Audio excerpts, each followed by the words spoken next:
अरे विद्यार्थियों, तो सभी को जय श्री राधे कृष्णा। मेरे चैनल दिव्यांश क्लास 9698 पर आप बने रहिए और हमारी जो वीडियो अपलोड कर रहे हैं उसको वॉच करते रहिए। और महत्वपूर्ण प्रश्नों की जो श्रृंखला चल रही है बोर्ड परीक्षा से हेतु, तो मॉडल पेपर के लगातार मैं क्वेश्चन आपको करा रहा हूँ इंपोर्टेंट। तो आइए उसी कड़ी में आज इंटर गणित के कुछ महत्वपूर्ण प्रश्नों को लेकर मैं फिर आपके सामने हाजिर हुआ हूँ। आइए देखते हैं। पहला क्वेश्चन है कि अपना समीकरण dy/dx बराबर e की पावर sin x का आपको हल करना है, को हल कीजिए। तो देखिए इसका कैसे करेंगे, आइए इसका हल देखते हैं।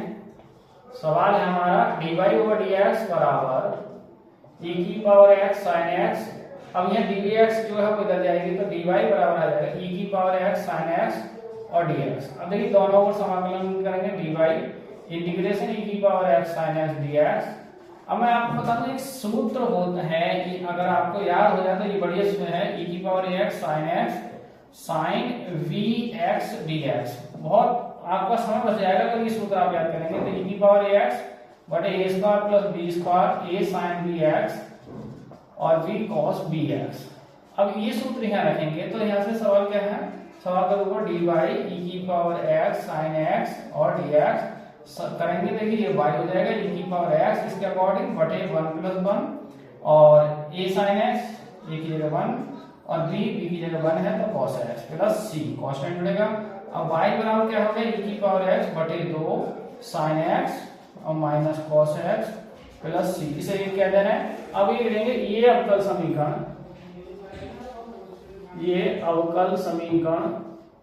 0 0 से होकर जाती है। अब जब जाती है तो इसमें गुजार दो, y की जगह 0 e की पावर 0 बटे 2 sin 0 cos 0 प्लस c। तो ये तो 0 हो गया, 1 बटे 2 sin 0 और ये हो गया 1 प्लस c। अब ये हो जाएगा माइनस 1 बटे 2 प्लस c। अब ये इधर लाएंगे तो c की वैल्यू कितनी आ जाएगी 1 बटे, ये c का मान उठाए समीकरण में 1 बना करेंगे। तो सवाल क्या हो जाएगा y बराबर e की पावर x बटे 2 sin x minus cos x और प्लस 1 बटे 2। अब ये 2 बटे का एलसीएम इधर आ जाएगा y बराबर, तो e की power x sin x minus cos x plus 1 इधर लाएंगे तो माइनस हो जाएगा 2y माइनस 1 बराबर e की power x sin x minus cos x। और ये आपका फाइनल जवाब देख सकते हैं। बढ़िया सवाल था पहला आपका समीकरण से संबंधित। अब विद्यार्थी क्वेश्चन चलते हैं हम दो के। क्वेश्चन 2 है आपका समीकरण dy/dx बराबर उनके अंदर 1 - x² की कोटि और घात बतानी है। तो आइए इसको हम देखते हैं। देखिए dy/dx की जो वैल्यू दे रखी है वो है रूट के अंदर 1 - x²। अब हम क्या करेंगे, पहले दोनों ओर समाकलन कर दो, दोनों ओर वर्ग कर दो सभी।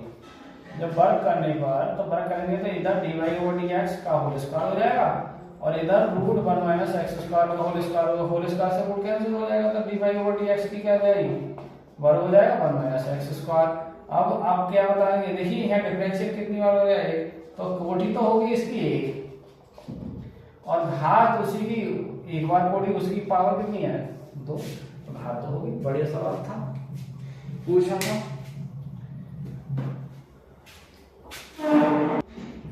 आगे विद्यार्थी क्वेश्चन चलते हैं हम एक और क्वेश्चन की कुछ इस प्रकार है 0 से पाई x dx 1 plus cos square का क्या करना है हमें समाकलन। तो आइए इसका हम देखते हैं इंटीग्रेशन 0 से पाई x dx upon 1 plus cos square x। इसे एक कह दो। अब फिर रूल नंबर 4 लगाएंगे तो 0 से पाई ऊपर वाली लिमिट में से फंक्शन घटा देंगे 1 plus cos square pi minus x। अब देखिए cos है पाई से टूट जाएगा इसलिए नो चेंज रहेगा, लेकिन दूसरे में माइनस होता है लेकिन वर्ग होने की वजह से प्लस हो जाएगा। तो 0 से पाई माइनस x dx और भैया ये हो जाएगा 1 प्लस cos स्क्वायर x। अब ये बात आई 2। अब आप देख रहे होंगे समीकरण 1 और 2 में हर समान है, हर समान है तो अंश डायरेक्ट जोड़ देंगे हम। तो आप क्या करेंगे समीकरण 1 और 2 को जोड़ने पर, अब जोड़ेंगे तो i और i 0 से पाई x plus pi minus x dx और बटे में क्या आ जाएगा 1 प्लस cos स्क्वायर x। देखिए x से x क्या हो जाएगा कट जाएगा तो क्या बचेगी हमारी पाई बचेगी। तो आप देखेंगे इसको तो 2i बराबर 0 से पाई और आपकी पाई dx और बटे में क्या बचा 1 प्लस cos स्क्वायर x।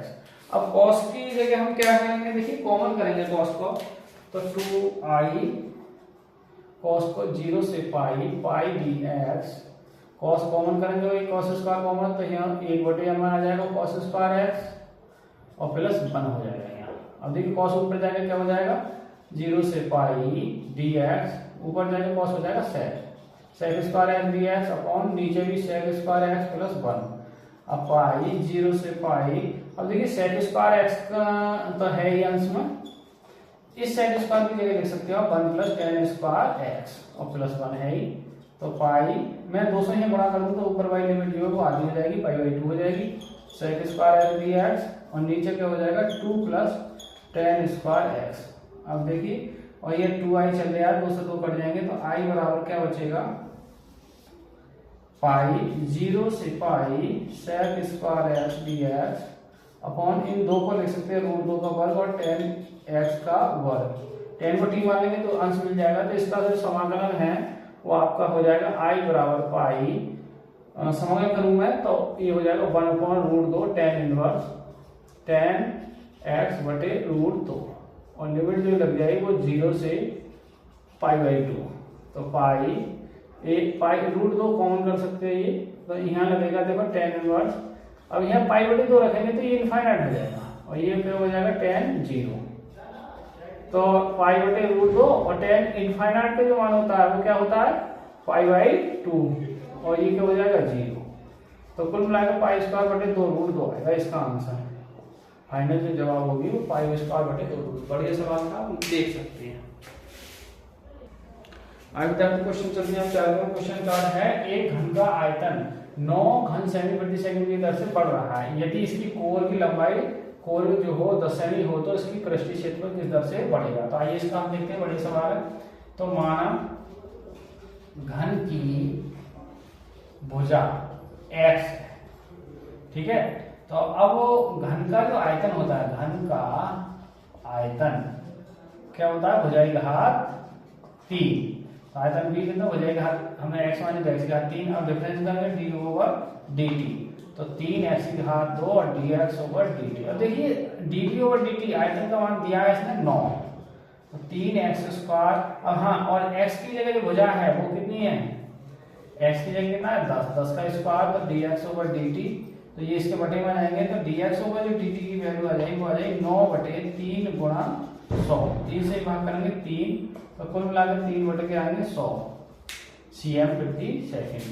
अब घन का पृष्ठीय क्षेत्रफल, घन का पृष्ठीय क्षेत्रफल, तो पृष्ठीय क्षेत्रफल देखिए पृष्ठीय क्षेत्रफल क्या होगा आपका, आप निकालेंगे पृष्ठीय क्षेत्रफल a बराबर 6x² और डिफरेंशियल करेंगे d/dt समय के सापेक्ष, तो टोटल पावर आ गया 12x और dx/dt, तो 12 और x की जगह 10 रखेंगे और dx/dt का मान क्या रखेंगे 3/100, तो एक तो 0 कट गया, 12 36/10 0 काट के पॉइंट लगा देंगे तो 3.6 cm² प्रति सेकंड।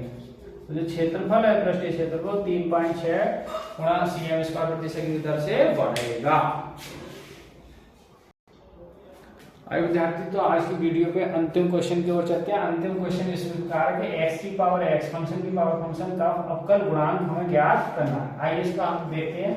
देखिए दे रखा है x की पावर x, तो हम क्या करेंगे y बराबर मान लेंगे और दोनों ओर log ले लो, दोनों ओर log ले लो, तो log y और log x की पावर x, जो पावर है फंक्शन की पावर फंक्शन log के नियम से log m की पावर n वो आगे आ जाएगी, तो इसको लिख सकते हो x log x। अब देखिए दो फंक्शन हो गए, तो गुणा वाला फॉर्मूला लगेगा, पहले log कर, अब x के सापेक्ष अवकलन करेंगे, अवकलन करने पर, तो अवकलन करेंगे तो क्या हो जाएगा 1/y, फिर y का dy/dx। अब देखो x का अगर हम मान लो x को रोक लो, log का करें तो 1/x प्लस, अब हम x का करेंगे तो 1 और log x, तो x से x कट गया, ये बटी वाली y गुणांक हो जाएगा dy/dt, जो dx की वैल्यू है वो y 1 प्लस log x। अब y का मान लौटा दो जो माना है, तो क्या है x की power x 1 plus log x plus sorry dy/dx, तो इसका अवकल गुणांक आ गया dy/dx। देखिए तो प्रिय विद्यार्थियों, आपने देखे आज कुछ महत्वपूर्ण प्रश्न आपने देखे आज के वीडियो में। तो आप हमारे चैनल दिव्यांश क्लास 96-98 बने रहिए और महत्वपूर्ण प्रश्नों का मौज लीजिए, आनंद लीजिए और बढ़िया तरीका से आपका पेपर है। और कल मैं आपको फिजिक्स में कुछ न्यूमेरिकल बताऊंगा। आज किसी टेक्निकल कुछ परेशानी की वजह से मैं आज नहीं कर पा रहा हूँ, लेकिन कल आपको मैं फिजिक्स के कुछ इंपॉर्टेंट क्वेश्चन जो न्यूमेरिकल है वो करवाऊंगा। ठीक है, तो आज के लिए यही वीडियो को रोकते हैं। सभी के लिए जय श्री राधे कृष्णा, धन्यवाद।